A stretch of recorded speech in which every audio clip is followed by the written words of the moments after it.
Unang biyahe papuntang Bicol Central Station sa Naga City mula PTEX at vice versa, aarangkada na sa susunod na linggo.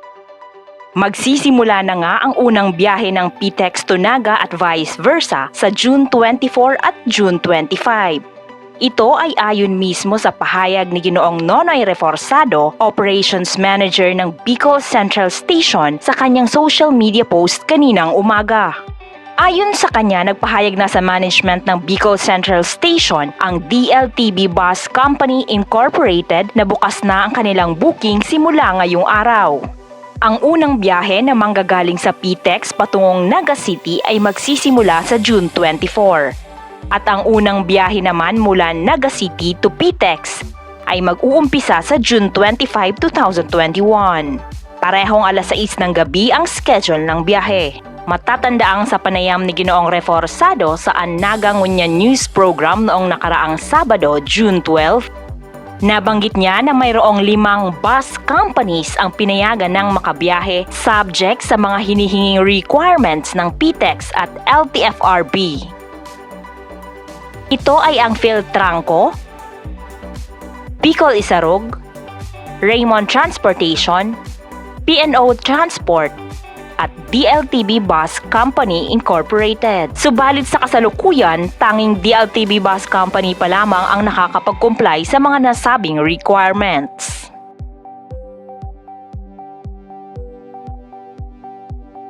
Ano-ano nga ba ang mga requirements para sa mga outbound passengers o pasahero patungong PTEX galing sa Bicol Central Station? Number 1, identification card. Number 2, trip ticket.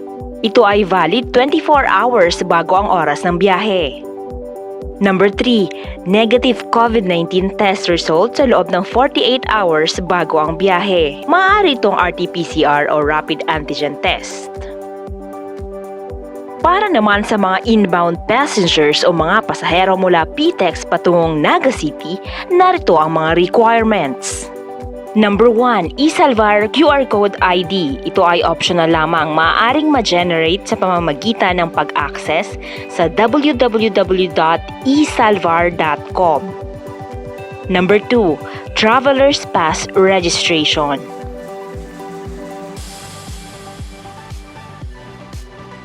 Three, identification card. 4, trip ticket. Ito ay valid 24 hours bago ang biyahe.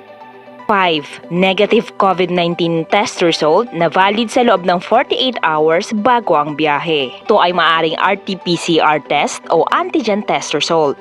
Subalit kapag negative RT-PCR test result ang iyong hawak, exempted na kayo sa quarantine. Kapag naman negative rapid antigen test result, required pa rin kayong mag-quarantine sa loob ng 14 days upon arrival sa Naga City. Upang mapaiksi ang quarantine period, maaaring magsagawa muli ng isa pang rapid antigen test sa ika-7 araw na inyong quarantine period.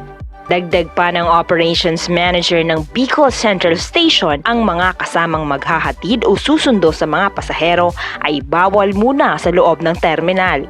Sila ay maaari lamang pumuesto sa entrance gate ng nasabing terminal. Narito ang ilan sa mga katanungan ng mga pasahero. Number 1, bakit dapat kumuha ng ticket 24 hours bago ang biyahe? Hindi ba pwede ang on-the-day booking? Ang sagot ni Ginoong Reforzado, ang general rule base sa LTFRB MC 2020-051, dapat mayroon ng ticket ang pasahero 24 hours bago sumakay ng bus. Ibig sabihin, bawal ang chance passenger at on-the-day booking. Subalit, mayroon naman itong exception kung ang rason ay number 1, emergency family concern at number 2, emergency medical concern. Paano kung kompleto na ng bakuna at mayroon ng vaccine card? Kailangan pa bang magpa-test either RT-PCR o rapid antigen test bago sumakay sa bus papuntang PTEX o pabalik sa Naga? Ang sagot, oo, kailangan pang magpa-test dahil ito ang advice mismo ng mga medical experts sa HERTF o HERT. Ayon sa kanila, hindi nangangahulugang kapag fully vaccinated na ay hindi na mai-infect ng virus. Di umano pwede ka pa rin maging carrier at delikado ito sa mga taong wala pang bakuna. Tanong number 3. Hindi po ako residente ng Naga City pero residente ako ng munisipyo na sakop ng Camarines Sur. Pwede din po ba akong makabiyahe? Ang sagot ay oo, pwede kang makabiyahe. Kung papunta ng PTEX galing sa Bicol Central Station, kailangan mo lamang magpresenta ng mga travel requirements para sa outbound passengers.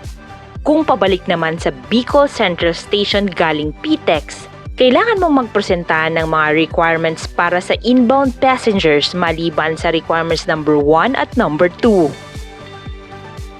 Para sa acceptance at quarantine protocols, maaaring makipag-coordinate sa inyong respective LGUs para maiwasan ang hassle o problema sa Del Gallego Camsur IMT Control Point. Manatiling nakatutok para sa latest update sa Bicol Provincial Buses.